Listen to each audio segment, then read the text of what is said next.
Yes, sir. Myself, Wing Commander K.K. Verma. I am the Secretary, Honorary Secretary, ISTD Noida chapter. And I welcome you all on behalf of Chairperson and all members of ISTD Noida chapter to all of you for a great talk today by two learned experts on topic relevance of environmental laws for pollution reduction in industries by Anasuya, and then quality through responsible consumption and production by Mr. Parag Kumar. So Anuja Sehgal ji will be the program coordinator and speaker and introduction person who will give introduction, and we'll have talk of around 20 minutes from each speaker, and then we'll have question answer session for 5-10 minutes, 20 minutes, whatever time permits. And we had the subject coordinator also. We'll wait Dr. Babulal Jain. If he comes, we'll introduce him and we'll go ahead. But because we respect the time and we respect the discipline of the people who have joined in time, so we will start the program. And as Ms Anuja Sehgal wanted, in the meantime,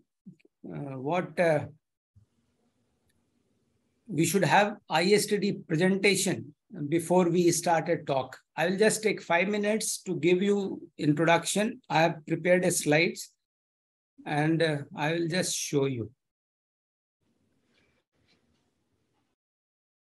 I hope you are getting it. Yes, it is very much visible. Right. So we are here for a monthly talk of ISTD Noida chapter. ISTD is a very old organization. It was formed in April 1970. It has around 45 chapters across the country. Right? And ISTD Noida chapter, if I say per se, it was started by Ms Seema Sinha, who is the present chairperson, in 2018. And it was all the sincere efforts of all those professionals who thought ISTD Noida chapter can work. And today we are at this level. And I sincerely believe we can achieve the vision and mission by participation of all members. And they must own it in their own way, in whatever capacity they feel it can be done. The objectives are very simple. It's a learning and development institution, organization, and we all are here basically to keep learning in a new way, keep researching and keep communicating in whatever way possible. And that is what we need to do. And that is what we should have the focus on. And we must have focus on relevant things. And I urge all of you to tell your friends and colleagues or even relatives to become the ISTD members so that we can increase the membership from 100 plus 20 to 200 plus in the years to come by next year. Right? This ISTD is associated with international organization like International Federation of Training and Development, ISTD, Geneva, today, which has 50,000 members from 30 countries. I think it must give a lot of leverage to us when we move across the world. Right? And membership is very simple. Life membership, it costs just 5,000-6,000, as I said earlier also. And you can become the member, and don't just become the member. Try to own it ISTD, because this organization is for all basically who are the member in whatever way capacity possible. So become the member and own it, this organization. This is what I will like to convey to you all. Right? And there are a lot of benefits. On personal ground, I keep telling people, because these institutions are going to remain strong and become stronger day by day. And if you become the member, certainly you remain the member of a reputed organization in the country. It has a lot of awards and programs.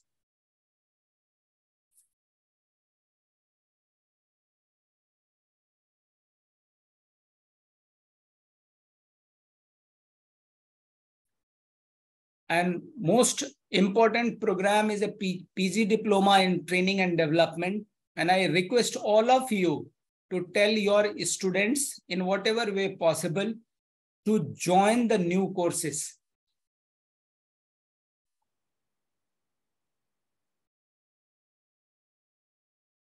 And for batch 88, admission had just become over. But if somebody is interested, they can talk to headquarters and get admission, because the session is shortly going to be starting. I think it was supposed to start this month, but I think by next month in the beginning, it will start. Right? So this is what is all about from my side. In case of any queries, I will be certainly happy to share.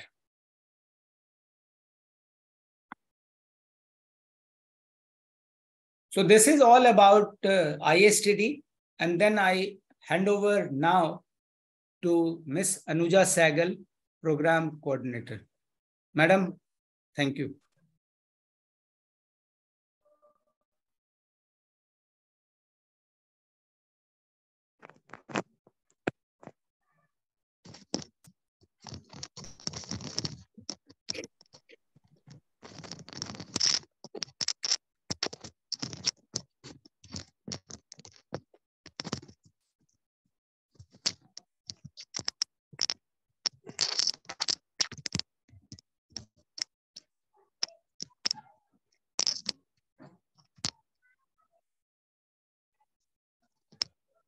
Can you see my slide? Yes. Okay. Yes, yes, it is visible. Thank you, Wing Commander Verma. I would like to welcome the speaker of today's planned session, Ms Anasuya. She is a senior environment and sustainability consultant with over 20 years experience. She has undertaken projects in the power sector, thermal and nuclear, beverage industry, bauxite mines, aluminiums, refinery, CD manufacturing industry, thereby identifying their environmental, social risks and impacts by identifying sectoral, regional, internal and external information. She has institutionalized good environmental practices, environmental ISO 14001 and occupational health and safety management systems, OHSS SAS 18001, in synergy with industrial safety and health requirements across industries. She has conducted trainings on Indian EHS legislation, auditors training program for industry and senior government officials. She has conducted environmental assessment management practices into various infrastructure projects like roadways, highways, multi-purpose bridges, waterways, hydropower construction projects, area development projects, and industrial estates. She is a botany honors BSc from Hansraj College, Delhi University, and an MSc Environment Management from Forest Research Institute, Dehradun.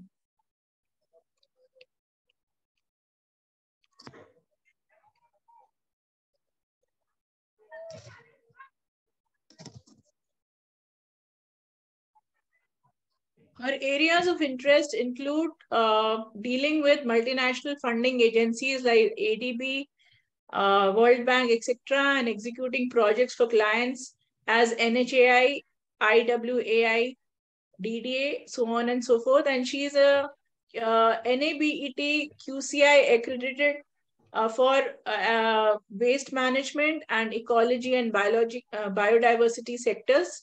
She's also accredited as an impact assessment coordinator for industrial estates, parks, complexes, areas, export processing zones, special economic zones, biotech parks, leather complexes, highways, railway transports, mass rapid transportation systems, building and large construction, townships, and area development projects. The figures that you see in brackets are the number of projects that she has done related to them. Project experience is mostly related to NALCO refinery, NALCO bauxite mines, Panchpatmali, NALCO port facility, Vizag, 13 units of Coca-Cola India, NTPC, Kahalgaon, CDIL Delhi, Narola power station, and Narora hotline, CPT Gwalior. So I welcome you, Madam Anasuya, for today's session.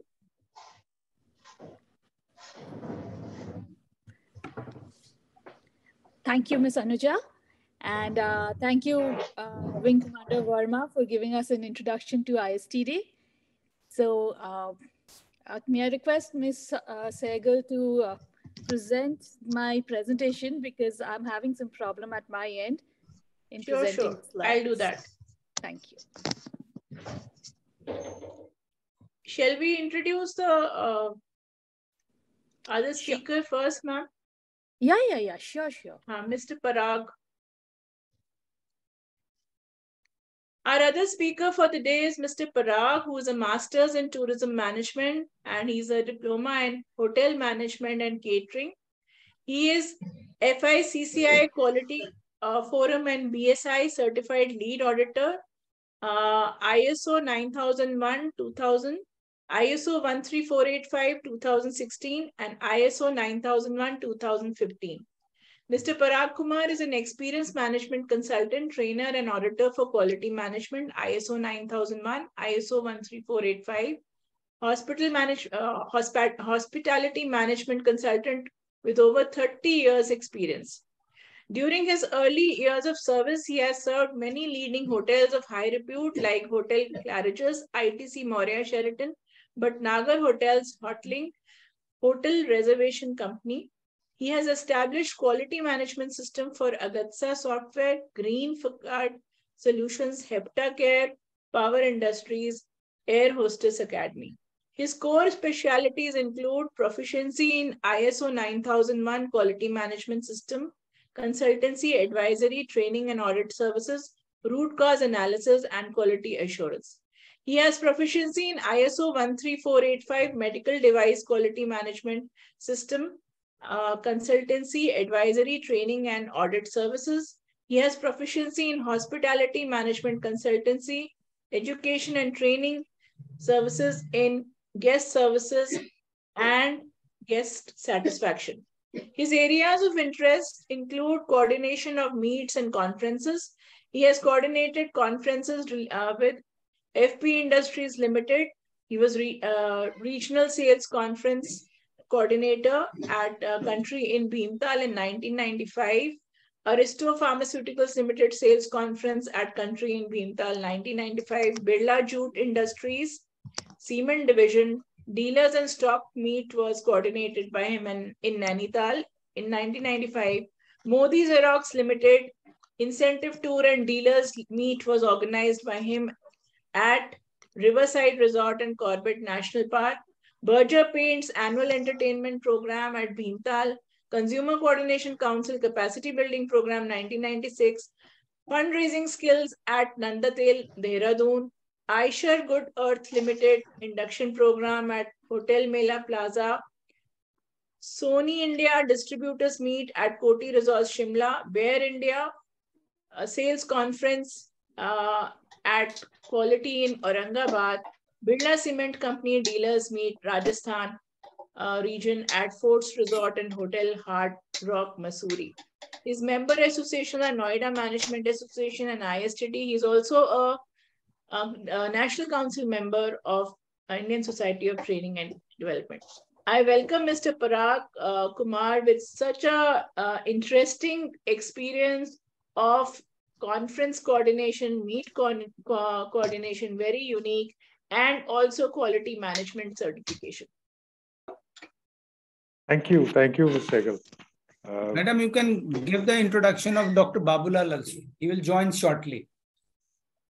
Okay. Or I thought maybe we should do it in his presence. Should we do that? Okay. Let us start with the talk. Okay.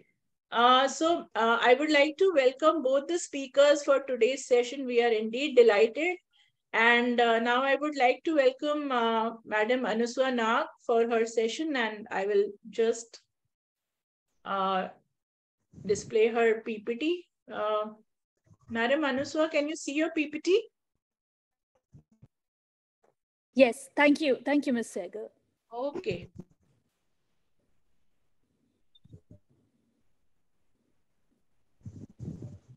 All right. You can begin. Good afternoon, everyone. And coming straight to the talk now, we all would agree that environment is quite the need of the hour. It's a talk of our times. But no matter how much economic development we are attaining, unless we are able to do it sustainably in environmental aspects, we are not going to make much headway eventually. Now, the world is moving towards sustainability. Can we move to the next slide, please? So the world is moving towards sustainability, and so far it is more on voluntary basis. And this is where the environmental legislations really come in and play a big role. Because environmental legislations, or any legislations for that matter, they make them enforceable. They make that they are more demonstrable, measurable, and importantly, enforceable. So in India, if we see, the main awakening happened with the Stockholm Declaration, which was in 1972. We came up with our first legislation, which is the Water Act for the environmental purposes. But what spearheaded this environmental consciousness and awareness is really the Bhopal gas tragedy, which happened in December 1984, where the methyl isocyanate, which leaked overnight, had created more than 3,000 deaths overnight, and so many other people were maimed for years to come. Next slide, please. This is where, after that, the Environment Protection Act was enacted. Now, this is broadly known as the Umbrella Act when we are talking about environmental legislations. So whether we're talking about, we have Air Act, Water Act, and then we have the Environment Protection Act. So most of these legislations, whether it is about hazardous waste, whether it is about zoning areas, whether it is about EIA notification, these are all implemented under the Environment Protection Act. So this basically tells us that how much emissions or what kind of emissions are permitted from which kind of industries. What should be the standard of the effluents from which kind of industries? What are the hazardous waste, or which are the hazardous materials which are handled by which kind of industries, and what norms they have to follow for safety of the environment. Next slide, please. Now, since many of us are working with industries, we might have come across the term that this is an orange category industry or this is a red category industries. So a little brief about what this is about is in 2016, of course, the categorization has been way before that, but we have revised this categorization. And what is done is based on what are the resources being used by different industries, whether they are renewables, whether they are mined industries. So what kind of resources we are using, what kind of emissions are made from those industries, what are the effluents. So effluents are basically the liquid wastes. And what kind of wastes are generated. All the industries have given certain numbers. And based on that number, we calculate the pollution index of that industry, based on which we categorize them in red, orange, green, or white category. Now, white category is the safest category, where they basically, renewable energies are being generated. It could be a solar plant, it could be a wind energy farm. So those are white category, and they require minimum amounts of consents, or they have minimum environmental implications. As these impacts keep increasing, We move them into green, orange, and finally the red category of industries. Next, please. Now with that, we come to environment impact assessment notification. Now, this is a very, very important notification because what happens is in this notification, we have listed some 38 to 39 kinds of activities, not just industries. It could be hydropower projects, it could be highways, it could be area development projects, and it could be, of course, industries like a mining industry. You have thermal power plants, you have pharma. So these kinds of things are all listed down, and they have to get an environment clearance from the Ministry of Environment and Forest. So what happens in this is we do a detailed study for them. We study the environmental conditions of the project setting for 3 months, right? We monitor the air, water, noise, soil conditions, the ecological conditions, and we superimpose the project details on that. And then we see what kind of pollutions will take place and what is the vulnerability of that site for such a pollution. Based on that, we will prepare their mitigation measures, and we will take the project to the, we call it ESC or SCSC. These are the different committees at the state level and the central level, depending on the kind of project. We take them there and we apply for the environment clearance, which is followed by a presentation where we defend our project based on the mitigation measures we have suggested for the impacts that it may create. So this is under the EIA notification. It is what basically is making sure that the projects that are coming up, and many of them have high impacts on the environment, it is to make sure that those impacts are contained within acceptable levels. Next slide, please. Now, these also have various guidelines. Okay, the guidelines for siting of industries. Now, one of them says that it should be at least 25 kilometers away from any ecologically or otherwise sensitive areas. Now, what do we mean by this? An ecologically sensitive area is what is defined under Wildlife Protection Act. We have many sanctuaries, national parks, tiger reserves. So our project should be, if it's an industrial project, should be 25 kilometers away. But then again, this is a guideline. And if I go by the notification, it really mandates 10 kilometers. So there are these ambiguous numbers that we do encounter through various notifications and guidelines as we go by it. But yes, it is suggested that our project, especially industries, should be at least 25 kilometers away from any protected areas for wildlife. Similarly, we have coastal regulation zones where we say that our projects should be at least 500 meters away from the high tide line. Same for the floodplain of river systems. Then, according to the Railways Act, our project should be at least 500 meters away from any highway or railways. And coming to major settlements, we call settlements which have more than 3 lakh population to be major settlements. Now, this is a little tricky because, always these settlements aren't really within defined boundaries.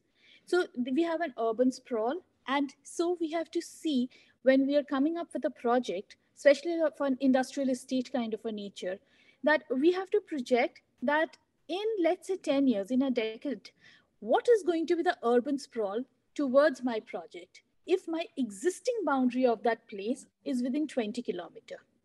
And then whatever will be the urban sprawl in 10 years, my project should be at least 25 kilometers away from that projected boundary. So these are various guidelines which are given when an industry is coming up. This is where due diligence becomes very important, that we can take care of these guidelines, because what happens at a later stage, and it does happen, it has happened with a few highway projects and all, that if these things were not taken care of, project has started, work has started, DPR has been made and all, and the project got rejected later because they were violating these environmental guidelines. So what is very important is we have the right person in the team when we are preparing our initial plan for the project, so that we don't lose so much time and resources in a wrong setting. So this slide is basically taking us through what are the criteria we should keep in mind for siting of industries. Next slide, please.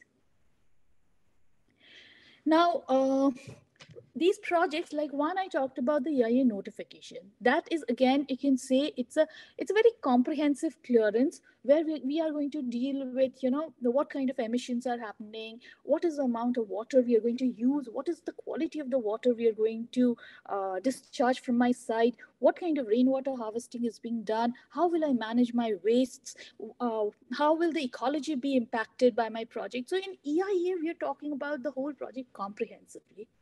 But at the same time, we have small pockets of areas which require regular monitoring. That is taken care of under the Water Act and the Air Act. Okay? Now, under the Water Act, these clearance have to be taken, these consents have to be taken from the respective state pollution control boards, and they mandate that, okay, you're in this industry and you can give out no more than so much water per day. You cannot discharge more than so much water per day. Okay, so similarly for Air Act, they'll give you guidelines that monitoring has to be done, let's say, every 3 months, or monitoring has to be done monthly. Sometimes monitoring has to be done daily. So whatever their conditions are, depending upon the nature of the industry, they will give us a consent which is valid for 1 year only, and it has to be renewed every year.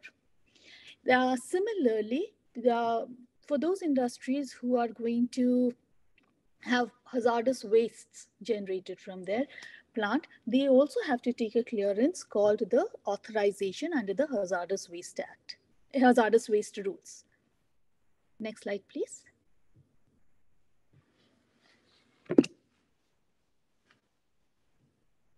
Next slide, please. Now, coming to the problem of wastes, actually. Now, we all know that we're all from Delhi, Noida, the NCR region.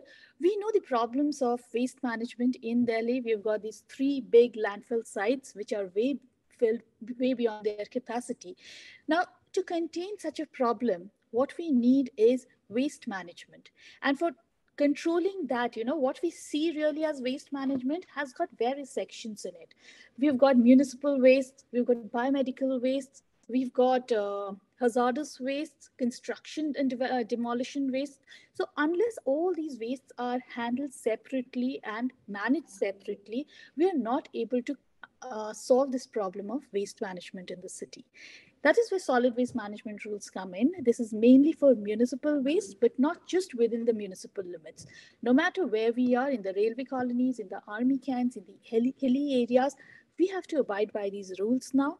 It is mandated that now the segregation of waste has to be at source. So we are all advised to separate our dry and wet wastes. There has been provisions for at least 5 sheds have to be put in any industrial shed. It has to be kept for any industrial estate. It has to be kept for material recovery, which is basically a waste management area.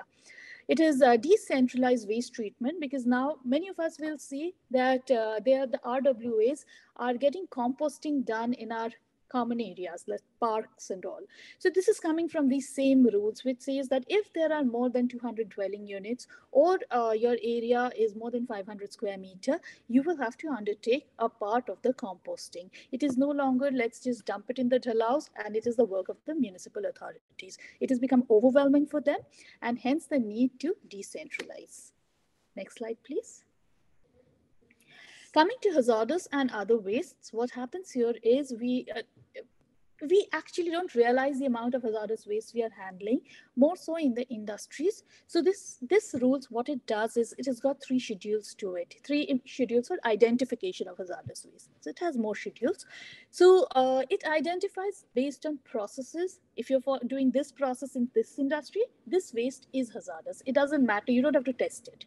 Then there's a schedule which says, we don't know what process you're using, but test your wastes. And if it has so much concentration of arsenic, so much concentration of mercury, so much of, let's say, beryllium, then it is hazardous. So it is basically helping us identify our wastes, and then how we store and manage it, how we will transfer it. We have got transport emergency cards, we have got a manifest system, so that anywhere during the transportation of the waste, if this hazardous waste spills or any accident happens in the vehicle, then also we know how to contain that and contain the environmental damage that may be caused by these hazardous wastes. It also lays down rules for how we can import hazardous wastes, if any. There are some which are not allowed to be imported. How we can export hazardous wastes, again, if any. So all these rules are mandated under these hazardous wastes management and transboundary rules. Next slide, please. E-waste management rules, which is becoming very, very important now, given the amount of electronic gadgets we are using and at the rate at which we are actually disposing them. They're becoming a huge problem now. And the quantity is not that much of a problem yet, as is how they are handled after we have disposed them. So we earlier didn't have many trained people, so it was being done in a very unscientific manner, and like electronic items have a lot of heavy materials in them, heavy metals in them. So they've got a lot of lead, cadmium, beryllium, and many of these cause nervous disorders. Some are carcinogenic. So these would leach out into the water, groundwater, and cause major problems. So that is why e-waste management rules was required. And it lays down strict rules, not just for recycling and refurbishing purposes, it also lays down rules for the producer. So the producer has to abide by an extended producer responsibility, which is popularly known as EPR. And in this, they have to make a declaration, basically, that I'm putting out so many goods in the market. So I will be, and the life of the products are for so many years. So I should be able to get so many back at the end of their life. And I will ensure that they will have a sustainable recycling. So that is a commitment they have to give, without failing which their license to produce or put more goods in the market will be curtailed. Similarly, we have deposit refund scheme, which are market instruments, which is like supposing we are buying a mobile. So the idea is, if the mobile cost, the producer wants to keep it at, let's say, 20,000, he can put it at 25,000, with the understanding that I will not throw it away in garbage, but I will go back to the shop, and then the dealer will give me that 5,000 back. So these are basically small incentives being added on to various things to make sure that as customers also, we go back and leave our electronic items at the right place at the end of their lives. And then the producer takes up the responsibility of getting them recycled sustainably. Next slide. Biomedical waste management. This is again a area which is receiving more attention right now, because earlier, the biomedical waste rules was only for a certain number. If it's more than 100 bedded hospital, then it was applicable. But now the 2016 rules makes it very clear that even if it's not a bedded hospital, if it's just a clinic, if it's just a first aid clinic in an industry, then occupational health and safety center in an industry, they have to abide by biomedical waste rules now. So they have diluted it in terms of management, as in now all the industries and all the centers do not have to have their own incinerators or the autoclave, hydroclave. They don't have to do it themselves. All they have to do it is put the different kinds of waste. There's some 10, 11 categories of wastes. So all those types of biomedical waste have to be put in the right color-coded bins. And then they have to be collected by the operator of the common biomedical waste treatment facility. So this is what is required. And then the onus is on the treatment facility operator. How he's going to do it, that is his responsibility. But the industries have to ensure that they're just segregating, they could be body parts, they could be glasswares, they could be contaminated lab wastes. So even, let's say it is not even always from a health center, there's a microbiological lab. So they also come under this biomedical waste management rules by virtue of their lab producers. So this is where, again, industries are waking up to it now. Next slide, please. Construction and demolition waste management rules. Now, as we all know, there's nothing hazardous about it really, but it's a high volume waste. And that is where our problem comes from. Because these kinds of wastes, when we put them in the common landfills, they take up a huge volume, huge area of my landfill. So next time when I want to put in inert waste, we finally get what is there in Ghazipur or Okhla, the hills of waste. So it's very important that these wastes go to their rightful places. And so we've got some CND plants all over India now. Now, what they're doing is they're processing these wastes, they are making them into fines. It could be sand, they could be like gravels, they could be like pebbles. And there's also rules which says that government bodies, government organizations or government buildings which are coming up new, they have to use 5% of these recycled components. So this way these things are being promoted. And also the onus is also coming on the developers of land where let's say the large generators of CND wastes, they are, let's say if they're generating more than 20 tons per day, or they are generating more than 300 tons per project per month. In that case, they have to submit a waste management plan, get it approved by their local body, and only then they can start work. So, all right, next slide, please. Next is, I think I've run out of 20 minutes, so I'll just rush through the slides. And if there's any question later, I can take it up again. Now, the coastal regulation zone, this is basically got to do with how far we should be having our projects, developmental projects from any kind of coastlines. So CRZ1 is for the mostly critical areas where like mangroves and intertidal, the zone between the high tide lines and the low tide lines. The CR2, CR3s are where there is some built up area and some activities have been done, but we still need to control it. And CRZ4 is basically, the Andamans and the Lakshadweep Islands, they come under CRZ4. So if projects are falling under any of these categories, most of them are not allowed. Some are allowed, like natural gas exploration or maybe storage of cargoes, non-hazardous cargoes near ports. Those things can be done, but with permission of the Coastal Zone Management Authority. Next slide, please. Public Liability Insurance Act, a very important act. This came up after the Bhopal gas tragedy, as we all know, that we've still not got the due compensations from the Indian Union Carbide. So this is basically to ensure that whenever an industry is coming up dealing with hazardous chemicals, there is a fund that is created where he pays, and this is to ensure that the people get relief on time. Next slide. There's some forest related laws which do not touch every industry, so I have not detailed them out. But the things to remember are that there are Forest Acts, Wildlife Protection Acts, Forest Conservation Act, and the Scheduled Tribes and Traditional Forest Dwellers Act. Now these acts may or may not fall for some industry depending on their location. So only then we need to go into these kinds of laws. Next slide. And lastly, we come to the National Green Tribunal. Now, earlier we had it as National Environment Appellate Authority, but come 1995, we got NGT.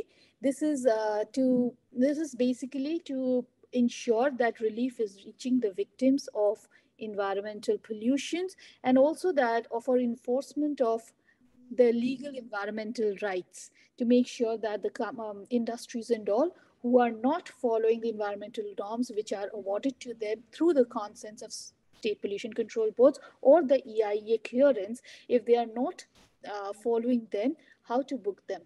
So this is done under NGT, and these are the different acts that we've talked about which are dealt with by NGT.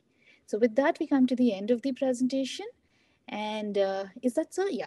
So with that, we end, and I'll be happy to take any questions that you may have on this. Thank you, ma'am. Wonderful presentation. Thank you. A lot of great insights on how to handle biomedical waste and e-waste and other things. So I would request all the audience participants to reserve your questions towards the end. We will take the Q&A at the end. May I now request Mr. Parag to start with his session.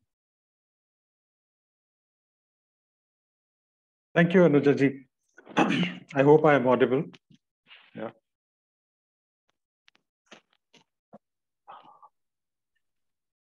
me share my screen.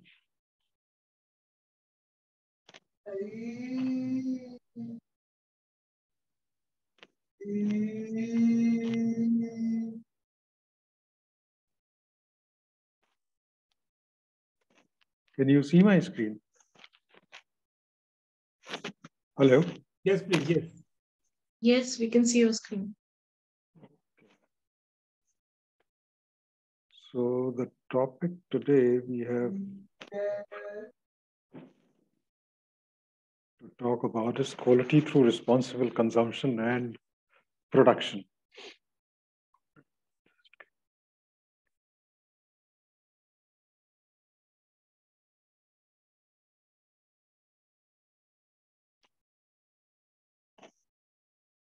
Now, yeah, I mean, quality is, well, everybody's job for that matter.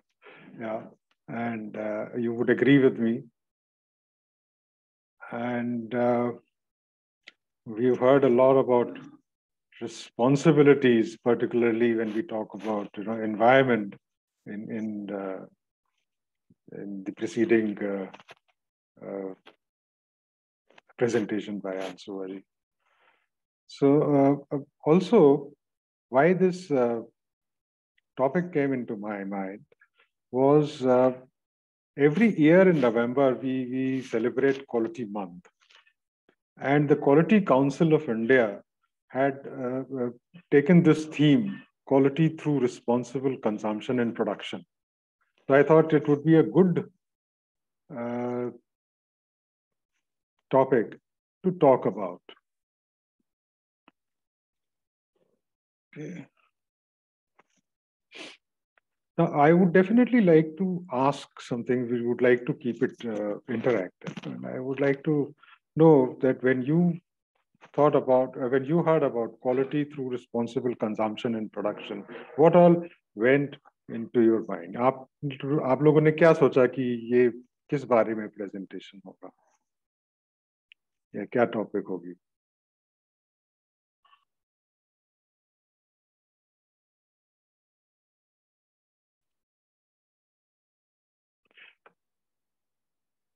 चलिए, anyway, somehow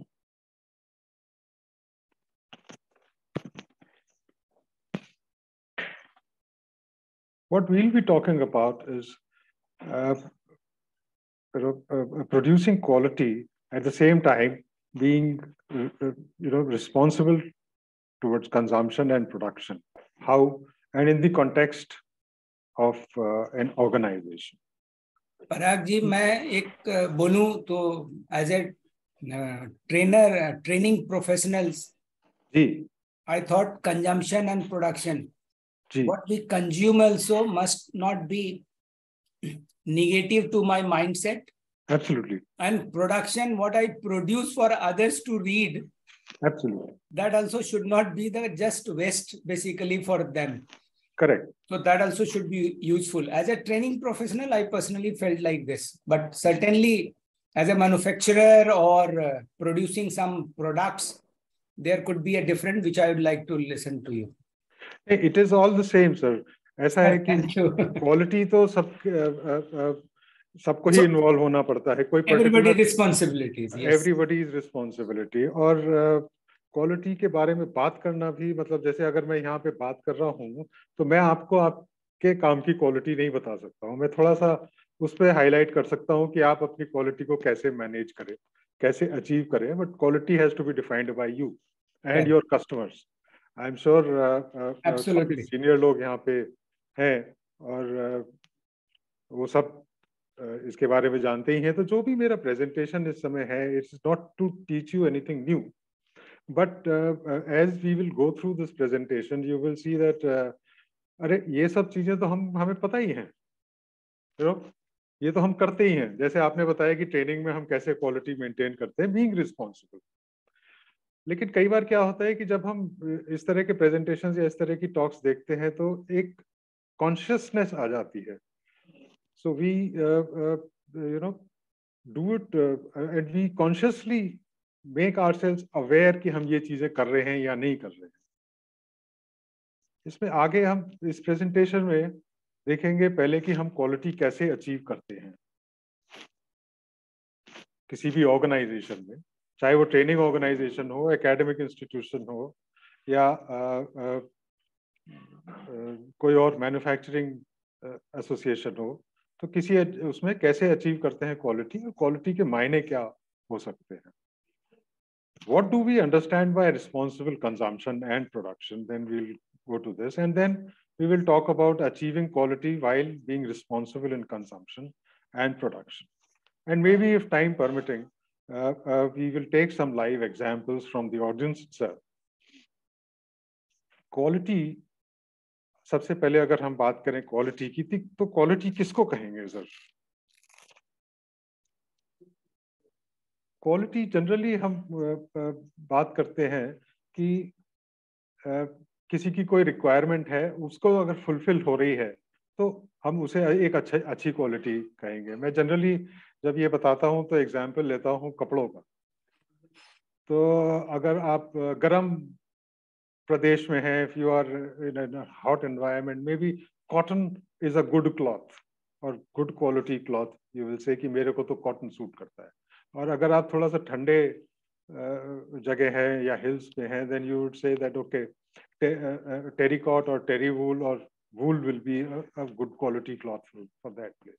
So quality is subjective actually, कि आपके क्या requirement है। लोगों ने और quality gurus ने उसको खूब अच्छी तरह से डिफाइन करने की भी कोशिश करी है, और वो भी कहीं ना कहीं क्वालिटी रिक्वायरमेंट्स के ऊपर ही डिपेंड करती है।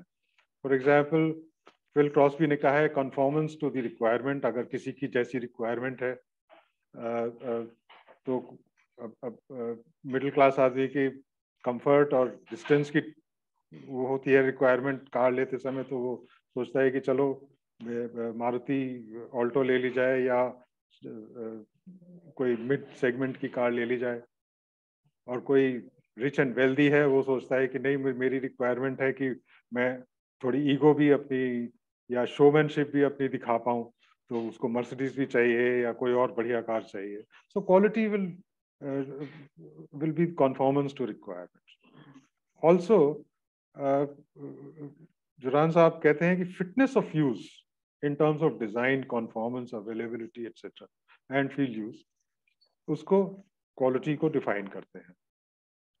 9000 2015 the standard which I follow 9001, तो 9000 में जो definitions दे रखी हैं उसने quality को measurable बना दिया है कि तो degree to which a set of inherent characteristics of an object conforms to requirement.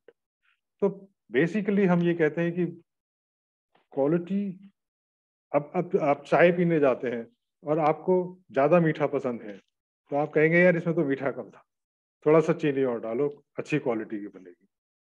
किसी को कम मीठा पसंद है तो कहेगा ये ज्यादा मीठा हो गया, तो जितना ज्यादा मीठा हो गया उतनी खराब हो गई चाय, और जितना कम मीठा है उतनी अच्छी चाय है। So quality is all subjective, and it जो भी कंज्यूमर है उसकी जो रिक्वायरमेंट है उसको क्वालिटी दर्शाती है। और अचीव कैसे करते हैं हम क्वालिटी? तो जब हम 9001 को फॉलो करते हैं, we talk about by managing the processes of the company we produce quality. अगर हमारे प्रोसेसेस अच्छे चल रहे हैं सारे, तो हमें शर्तिया क्वालिटी अच्छी मिलनी चाहिए। उसमें जो हम रिसोर्सेज लगा रहे हैं और जो इनपुट्स लगा रहे हैं वो सब ठीक है, तो उसको हम प्रोसेस अप्रोच कहते हैं कि we look at different processes individually and then see that okay, if this process is working all right, we are producing quality for a particular process, and so on and so forth. Process क्या होता है? Process is a set of interlinked activity that uses inputs to deliver intended results. कोई भी process हो सकता है, जैसे training एक प्रोसेस है, सर ने बताया। तो ट्रेनिंग में आप ट्रेनिंग मटेरियल लेते हैं, आप ट्रेनिंग इंफ्रास्ट्रक्चर यूज करते हैं या एड्स यूज करते हैं, और एक कैंडिडेट को जो अनट्रेन्ड है उसको एक ट्रेनिंग के प्रोसेस से ले जाके ट्रेन्ड इंडिविजुअल बनाते हैं। सो set of inter related activities जिसमें आप ट्रेनिंग एड्स यूज कर रहे हैं, ट्रेनिंग एक्सरसाइजेस यूज कर रहे हैं, और ट्रेनिंग मटेरियल यूज कर रहे हैं और उसको ट्रेनिंग दे रहे हैं, इम्पार्ट कर रहे हैं, so that he becomes a trained individual. और simply said, set of activities that transforms inputs into output. तो इनपुट आपका एक अनट्रेन्ड पर्सन था, और ट्रेनिंग करने के बाद, जो ट्रेनिंग का प्रोसेस कैरी आउट करने के बाद, it became a trained this thing person, individual. और उसको अगर हम प्रोसेस अप्रोच की तरह से भी करें, अगर उसको हम प्रोसेस अप्रोच की तरह से भी करें, तो इस तरह से प्रोसेस काम करता है कि there is an input, there is a process, and which converts an input into an output. At the same time, you use some resources onto it. So you have to keep checking what resources, pen, material, machine, training aids, yeah, whatever resources you are using. You have to use those resources in that process. And then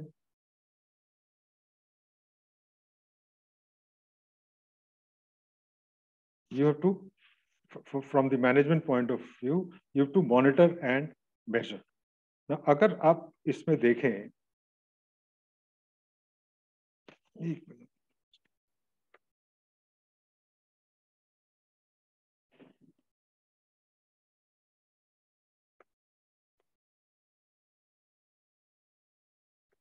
किसी भी process में we are consuming, consumption है sir, we are consuming the input raw material. अगर manufacturing process है, we are consuming the services of the resources, man, material, money, machine, या aids, या whatever resources we may be using.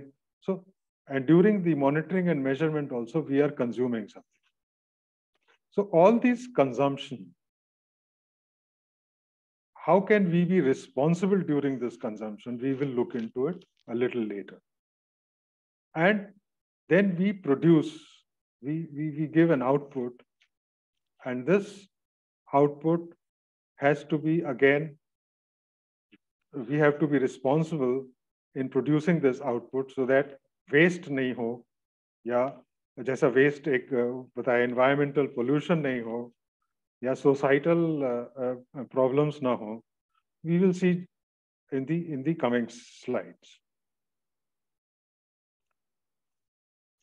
Process approach जब हम देखते हैं, each process में जाकर हम देखते हैं कि effectiveness, कि हमने कितनी quality gain करी. What was the when we make it measurable, quality को measurable बना देते हैं, कि what was the degree of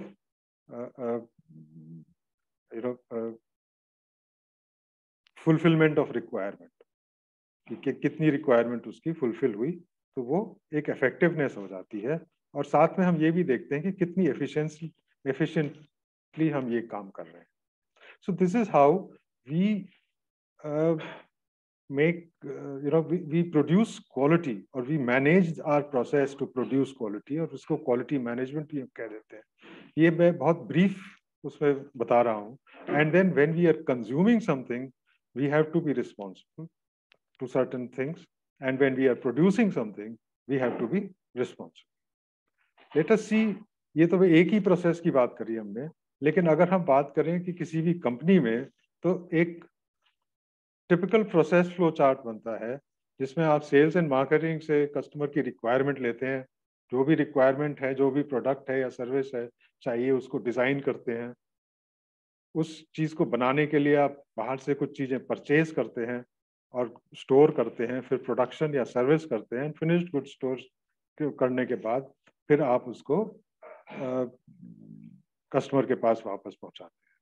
तो this is a typical process. इनमें हर एक में कई प्रोसेसेस होंगे. सेल्स एंड मार्केटिंग में आपके प्रोसेसेस होंगे, डिजाइन में आपके प्रोसेसेस होंगे, परचेज में आपके प्रोसेसेस होंगे. सो तो वो परचेज में वो जो प्रोसेसेस हैं, कुछ ना कुछ कंज्यूम कर रहे हैं. जैसे डिजाइन में कहें तो वो इंफॉर्मेशन कंज्यूम कर रहे हैं. इंफॉर्मेशन सही जगह से आ रही है, सही इंफॉर्मेशन आ रही है कि नहीं आ रही है, ये आपकी क्वालिटी के ऊपर इफेक्ट डालेगा.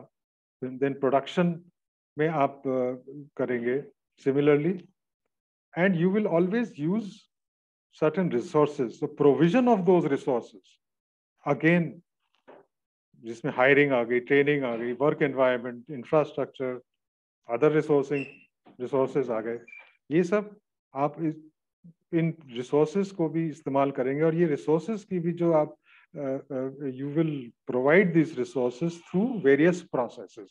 So hiring could be a process, training is another process, and then you monitor, measure the management processes, monitor, measure, control, improve, and take other actions to produce quality at the end so that the customer is satisfied.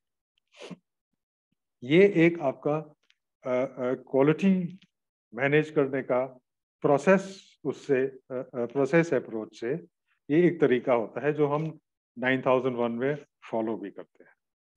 अब जैसा कि हमने कहा कि हम consume भी करते हैं, हर एक प्रोसेस में कोई सर्विस कंज्यूम कर रहे हैं, कोई रॉ मटेरियल कंज्यूम कर रहे हैं, तो उसमें हम कैसे रिस्पॉन्सिबल हो सकते हैं। Let us look at what do we actually mean by responsible consumption. Now responsible, अगर हम रिस्पॉन्सिबिलिटी की बात आजकल करें तो primarily we start with environment.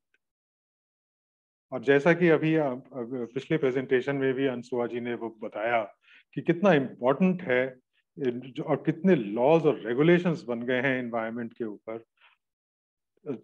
तो one has to, if they follow it then they are being responsible. Similarly environment के बाद, एनवायरनमेंट के साथ साथ ही हम बात करते हैं सस्टेनेबिलिटी की, so that we are using the resources and we are using the raw materials, but what are we leaving for others, for our future generations? Is it sustainable or not? So उसमें भी responsibility की बात आ जाती है, लेकिन responsibility generally हम बात करते हैं तो सस्टेनेबल, रिस्पॉन्सिबल एंड कंजम्पशन की, सस्टेनेबल कंजम्पशन एंड प्रोडक्शन की बात करते हैं, रिस्पॉन्सिबल कंजम्पशन एंड प्रोडक्शन के साथ। लेकिन कहीं ना कहीं वो थोड़ा सा ज्यादा भी हो सकता है। लेकिन इसको हम देखते हैं कि रिस्पॉन्सिबल कंजम्पशन में हम क्या चीजें ध्यान में रख सकते हैं। Things should be environment friendly, we should, to save the environment, we should use this reduce, reuse, recycle, और अब refuse भी वहाँ पे शुरू हो गया। We should refuse, reduce, reuse, recycle, use of circular economy. Now this is particularly when we are talking about our suppliers, कि जो circular economy इस्तेमाल करते हैं, या हम green products को इस्तेमाल करें जिनका low carbon footprint हो। Not only carbon footprint, अभी हम बात करने लगे हैं वाटर फुटप्रिंट की भी, तो वाटर कम यूज करें। अभी हम एक कॉन्फ्रेंस में, एक कॉन्फ्रेंस में ही गए थे, सेमिनार्स में, उसमें टेक्सटाइल के ऊपर बात हो रही थी। तो टेक्सटाइल में यही चीज निकल के आई कि it consumes lot of water and it consumes lot of child labour, which is quite irresponsible kind of thing. And we have to be more responsible, and we have to, contain child labor, work hours, good working conditions honi chahiye, cooperation and respect of local communities honi chahiye. Now this is something which is societal and something which is beyond sustainable consumption also, कि हम local communities, local लोगों की सेवाएं, local लोगों को job दें और उनसे वो लें। Then moral and ethical practices such as no corruption, fairness, animal welfare को we should have respect and we should use healthier products, toxic substances use नहीं करें, पेस्टिसाइड्स नहीं यूज करें। These are all the things while we are consuming the thing. अगर हम इसी को अपने प्रोडक्शन और अपने प्रोडक्शन साइकिल में या प्रोडक्शन फैसिलिटी में इन्हीं चीजों को रख देते हैं, then we are producing responsibly.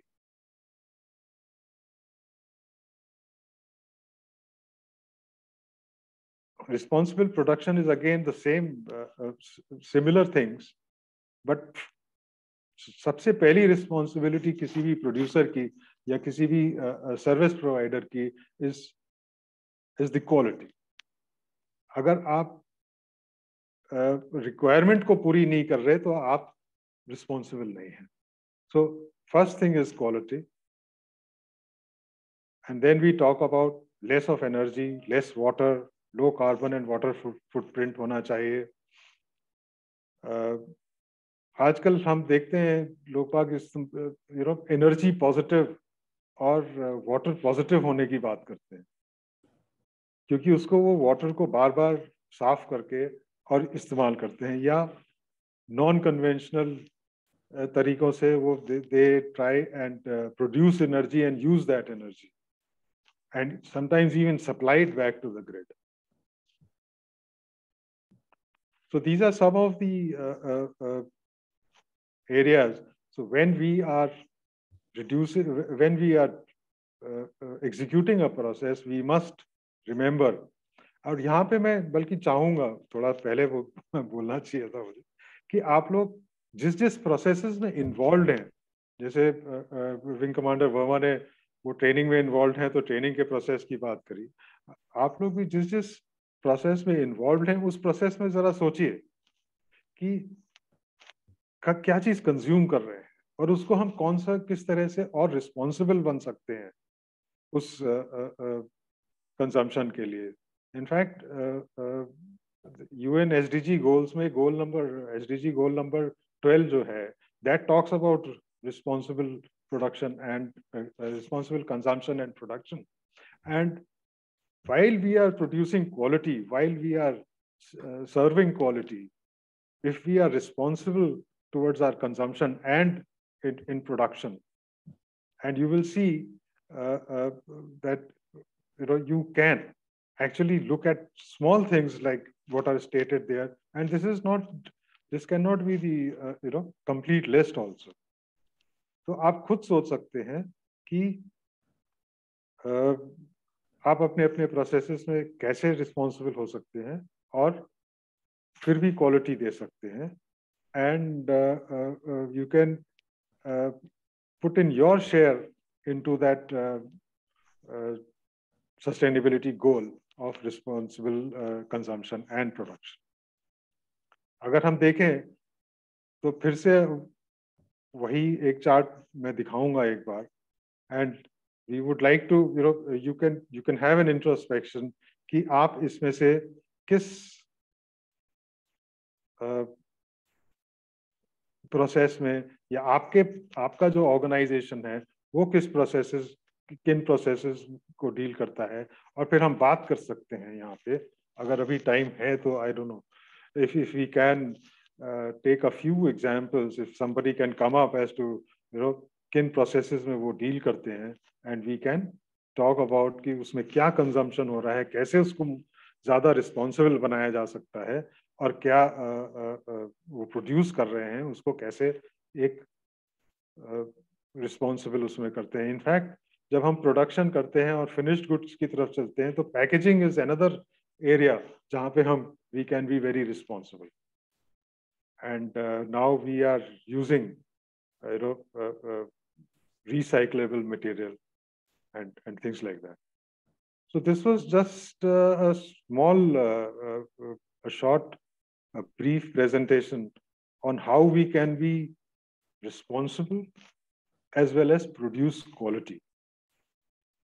So achieving quality while being responsible, while consuming responsibly and producing responsibly. In conclusion, I would say that, okay, quality is the #1 responsibility. Every process is consuming and producing something, and quality must be produced while being responsible in consumption as well as in production. Socially, economically, and environmentally, as well as also ethically and morally.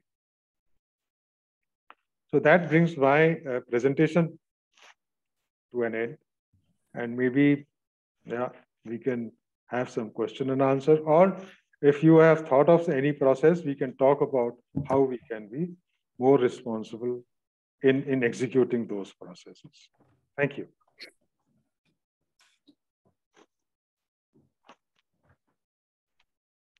Thank you, Parag ji, for a wonderful presentation and session. Now, I had one or two questions. Can I ask you what happens when one is unable to produce required quality while using responsible practices?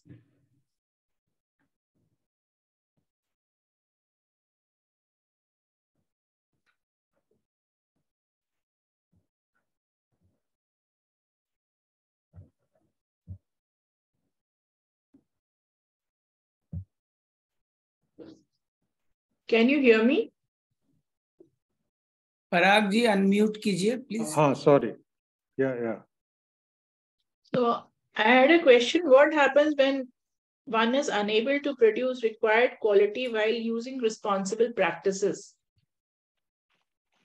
It can happen sometimes, but then you have to balance the equation. It's very simple. Use the concept of as far as possible. जैसा कि मैंने बताया, quality is number one responsibility. So you have to produce quality. And if somewhere some things you say that okay, we have to perforce maybe use child labor, which is not allowed regulation wise, or any other thing, then you use the concept of as far as possible. Be responsible as far as possible. VK Sharma ji, you had few questions. Yeah, I have noted. To Anasuya. Please, you can, because you are available, you can read it. No, you can. I have two questions. Number one, what is the ratio of industrial waste and municipal waste in India? People are talking about industry, but maximum ratio is being produced by the municipalities. Madam Nag, can you give some, or can you focus some light on this issue? Sir, what is happening is I do agree the municipal waste does form the bulk of wastes, but if we consider the hazardous nature of waste, or not just hazardous, the nature of waste that is produced by the industries, it becomes very alarming. So while my volume is more here, but if it is managed well, then we can use it for, power generation, because if the Indian wastes often can be used for, let's say if they have more than 1500 kilocalorie per kg, which they do, they have a high calorific content, we can use it as for power generation and all. But what happens with the industrial wastes, and in that we are mainly talking about hazardous wastes, we are kind of, our hands are tied with it. There's not much we can do apart from disposing them in the TSDFs. So by that, it attracts a lot of attention, because there is not much possibility to do other than landfill with that waste. But data shows something else. The industrial waste is reducing day by day and municipal waste is increasing. Sir, again, if you're talking about, of course, municipal waste is increasing. Like per capita consumption right now is close to 0.5 to 1 kg per person per day. So agreed that municipal waste quantity is increasing, which is also because of the increased consumption and increasing population. So I personally feel that when we are talking about all the laws and all the technologies and all, we are only shifting pollution in time and space. So we are actually not able to reduce the consumption, which is taking us beyond the capacity, the carrying capacity. So the same is being reflected in the waste sector also.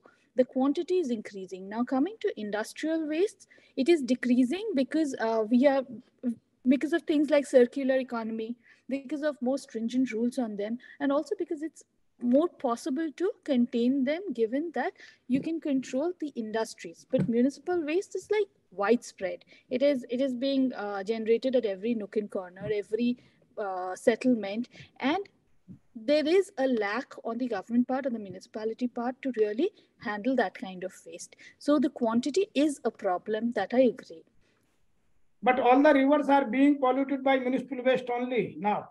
You can take an example of Ganga, Yamuna, Kaveri, Narmada, Tapti. All the rivers are being polluted by municipal waste only.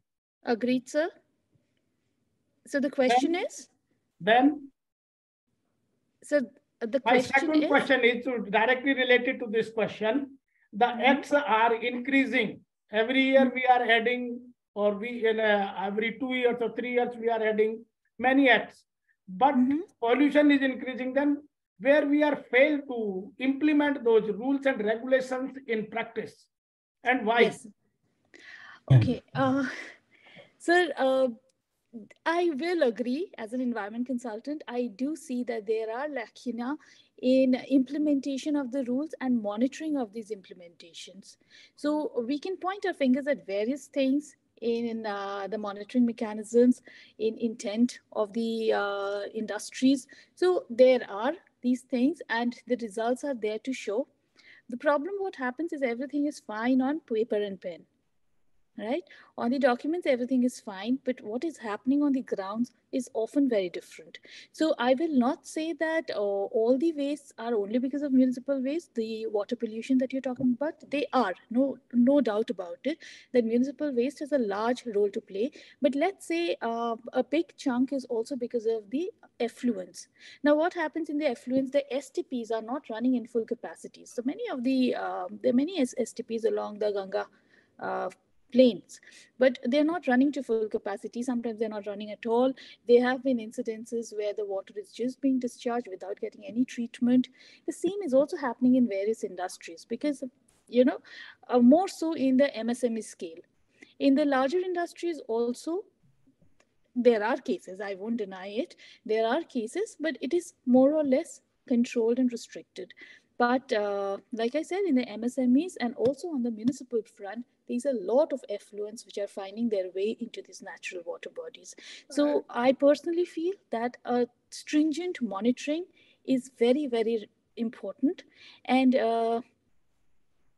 ultimately, that has to come from the government, because no matter how much we're leaving it on voluntary measures, it does fall short at one place. So it's the same thing like seat belts, we are using the seat belts, the front passengers are using it because without that we have to pay the challan. And the back seat, in spite of being aware that the back seat people can also get affected in case of an accident or something, people are not using the seat belt. So law penalty does play a role.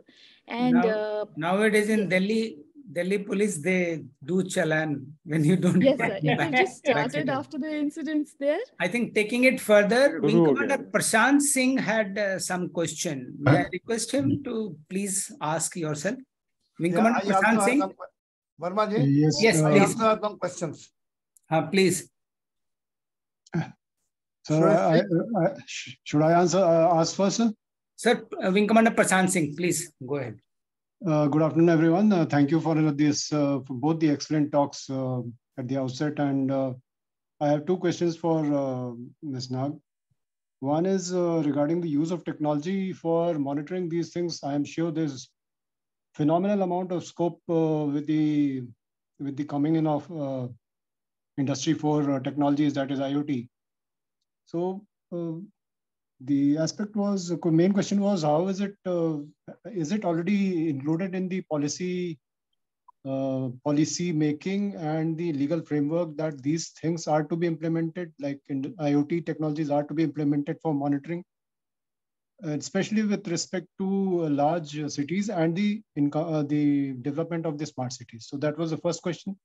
Second was, second is not a question, but a view that as you've already mentioned. Can you speak a little loudly? I think Anasuya is having some problem. Am I audible? Yes, I can. And now it is better. Could you get my question, ma'am? Yes, I could get it. Okay. So the second point was regarding, you have already mentioned that the implementation is the major issue and we fall well short of implementing policy. So again, how do we monitor this? Could we use technology in monitoring and also to some extent implementation of these compliances? So these are the 2 parts. I'll take the second one first, that like I said, as far as monitoring is concerned, this is mainly has to be done by government bodies. And I see all of these, all the consents, all the clearance that they already have a built-in mechanism that the returns have to be submitted, annual report has to be submitted on a yearly basis. But what we find is, although these things are being done, the gaps are many. there's a difference between what is happening on ground and the reports that are being submitted. And we see this all the time, right? Now, I mean, to my understanding, this really has to come from the government, because as consultants, we can only do so much. We only have so much power. We can only advise. We do not have power over a project after we have got them the clearance. You know, whether they're implementing it or not, I really have no control over it. Right? So this has to, and there are many things being done, you know, they're project management consultants.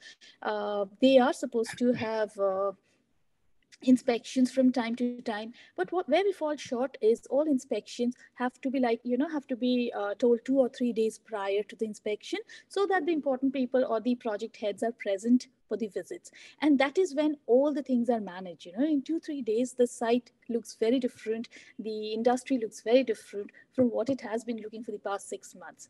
This happens, this is a reality. So the monitoring has to come with government intent, and maybe more resources at the government's end.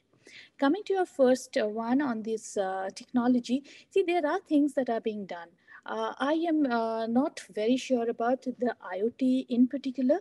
Like, yeah, I'm not very sure about that. But as far as technology is concerned, excuse me, we are definitely using it. Like we have now got continuous air quality monitoring system. So we've got these systems where these are installed in highly polluting industries, air pollution emitting industries, and they are connected to the CPCB readers. So constantly real-time air monitoring data goes to the CPCB, you know, on a regular basis. So these they have a things dashboard on which it is available at CPCB? It is not all the data are still available on dashboard. I don't think the industrial data are still available from the dashboard, but the CPCB installed ones are. Those Right. are available. Okay. But the ones that are done on the industrial premises, I don't think they're available on the dashboard, but they're still connected, and CPCB has those data. Right. So, Ladies and gentlemen. Yeah, one question. Verma ji? Colonel Narendra? Yeah. Sorry, I joined late. Sir, but sir, am I audible? Am I audible? You are audible, but just a minute. I want to welcome this Dr. Babulal, subject mentor today, moderator, who is available. Dr. Babulal, are you listening us? Are you still there?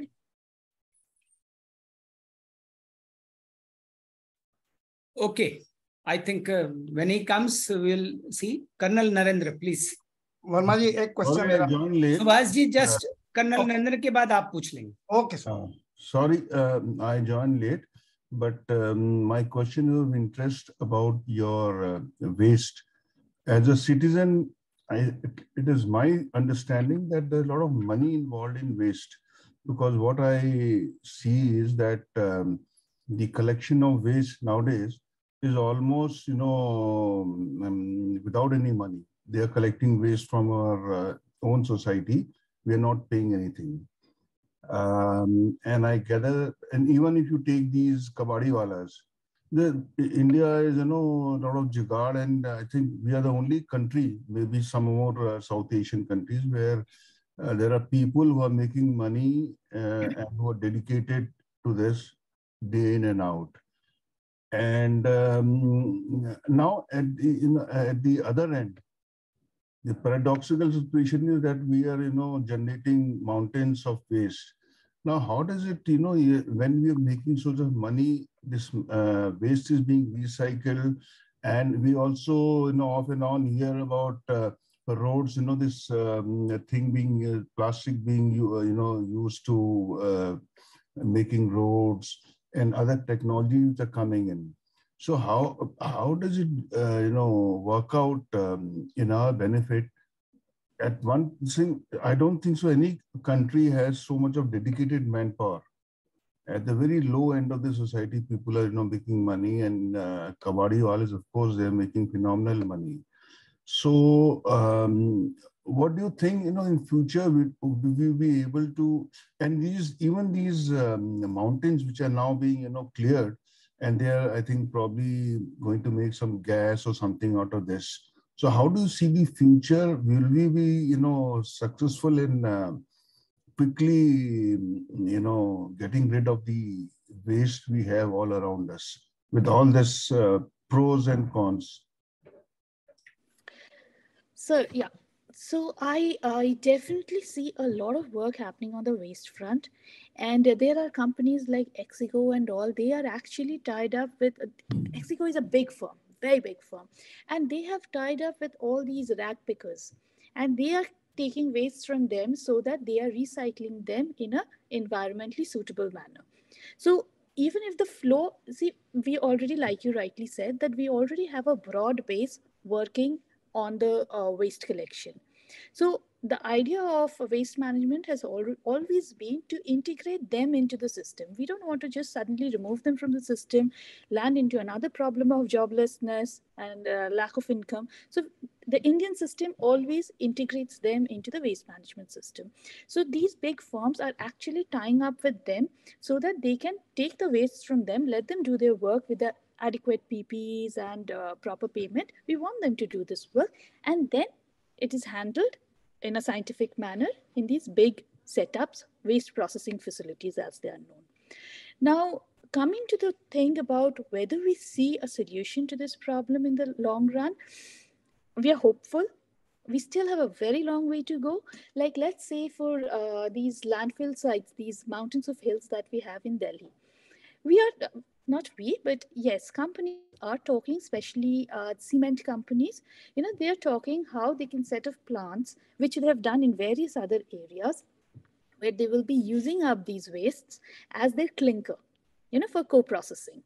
But there again, these are such huge projects that these require a lot of deliberations.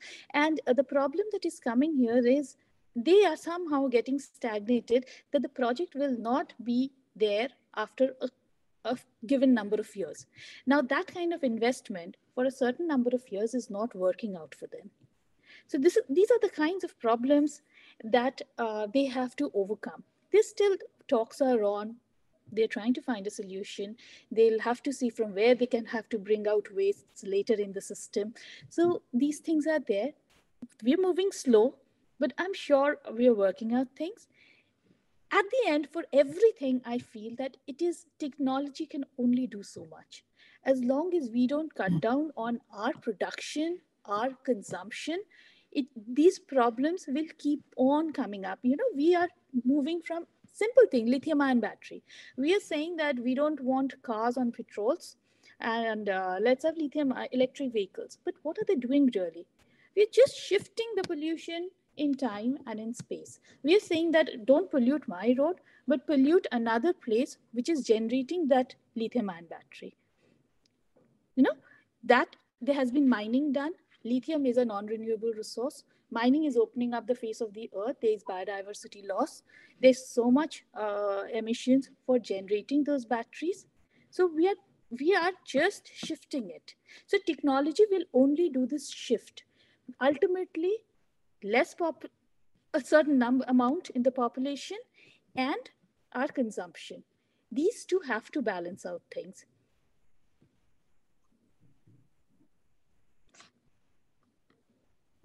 I have a question. Thanks, Anasuya. Thank you very much. I have a question for Mr. Parag Kumar. Mr. Parag Kumar, I want to know how do you manage the cost of the product while being responsible in consumption and production? The increase and the cost and all. How do you manage that? I will request Subhash Tandonji also ask his question before Mr. Parag speaks. Subhash Tandonji, please. Okay, thank you much. Thank you very much, Verma ji. My question is simple, or rather query. जो hazardous waste rules हैं, वो तो आज बने हैं. But if you talk of the previous stocks of hazardous waste stored in the country, जैसे union carbide waste है, about 300 metric tons.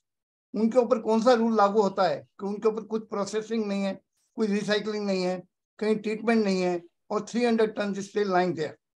Likewise, from alumina industry, thousands of tons of red muds are there, and there are accidents. They are not able to store it. They don't know how to store it scientifically. But They are months and months and months, like Gazipur belt. Then titanium dioxide industry. Their red muds accumulated over landfill sites, but nobody is talking about what pollution they are causing.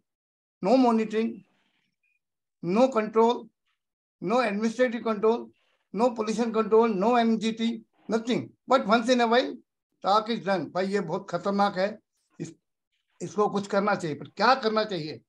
किसी के पास solution नहीं है. And I am telling you, Verma ji, I had the fortunate to deal with Central Pollution Control Board, NGT on certain issues or waste from chlorochemical industry. They say you do whatever you want to do. But what I should do? You are knowledgeable person. You are not telling me what I do. I am willing to spend the money. Plastic waste, rubber waste. I think that is what I think Anasuya was also talking about. Government and consultant, they have to get connected. No, there is no pressure on the government to solve any problem. Right. I think Mr. Parag Kumar, if you can reply Anuja's questions. Sure. Now, cost definitely becomes a factor, and people do consider it.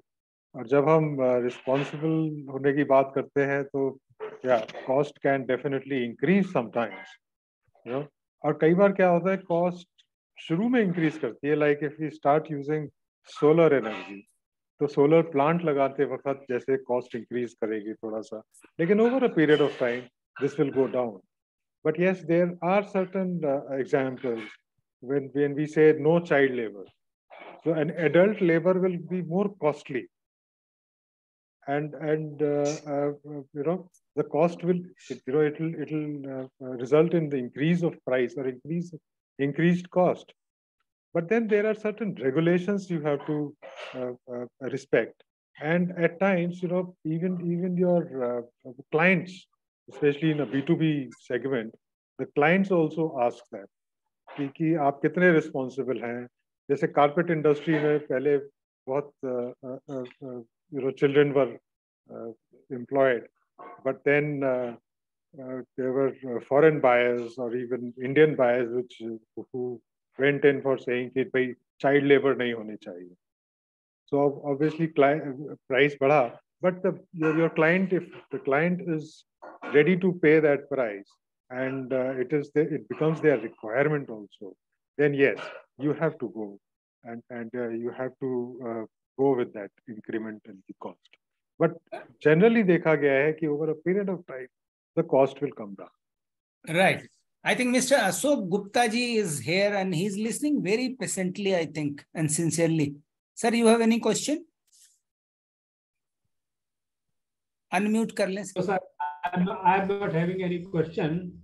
The presentation by both the speakers was extremely good and very knowledgeable. You see, Parag Kumar saying that cost will increase, but that cost is built in the costing portion of the organization because the process is defined, the manufacturing is taking place. So I think their extra cost does not come. Thank you, sir, for adding valuable comments. Very true, very true. I think time is almost over what we had committed.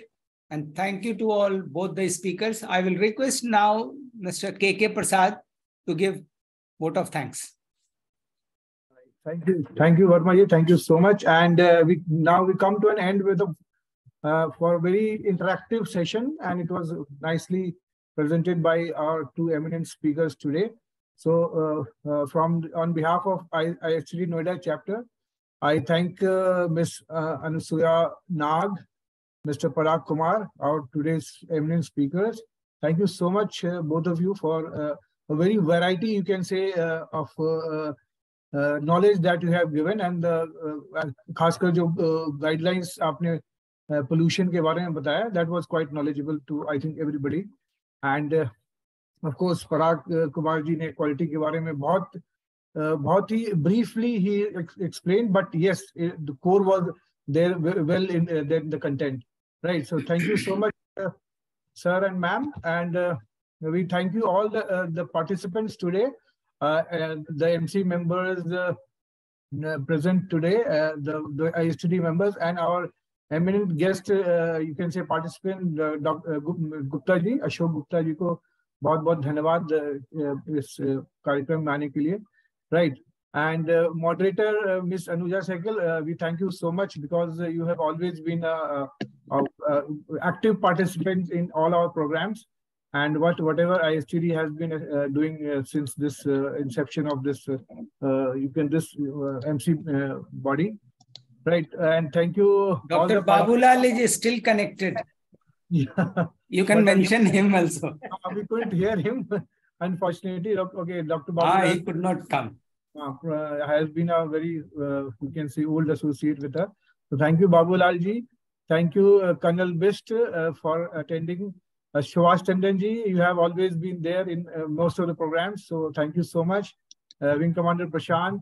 And yes, हमारे Sharma ji, VK Sharma ji, बहुत धन्यवाद आपका. अरे sir. छुपे हुए रहते हैं. Thank you both Verma. Kumar Dondele has always been both Verma नहीं, Verma and Prasad. Consistent है हमारे. So it was a very interactive session, and thank you so much. And we look forward for more such session by ISTD Noida chapter. And we would like to have more sessions by the speakers of today as and when it is required. So we'll require your time in future also. Thank you so very much. Right. Thank you, sir. Thank you. Thank you, everyone. Great to have all of us together. Thank you so much. Yeah. Thank you very much. Thank you, Anasuya, for giving your time. Thank you so much. Totally Thank you, Mr. Parag. Thank you. Thank you. Let's connect again at some other event. Thank you very much, everybody. Bye-bye. Thank you, Anasuya. Thank you. Thank you, Mr. Parag. Good day, everyone. Good day. Good day.